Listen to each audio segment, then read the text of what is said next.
before you would have to go to all the individual objects and make a mental model of if this device has an interface and it's cabled up to a peer, and if it's all correct, then it should be good.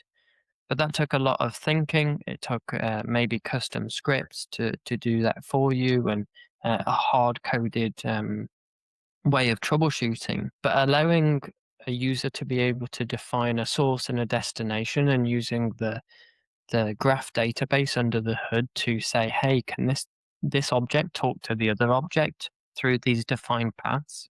It is really powerful because it allows the user to not to only to see the path visually, but also confirm their suspicions whether it should be or shouldn't be connected, which is quite nice.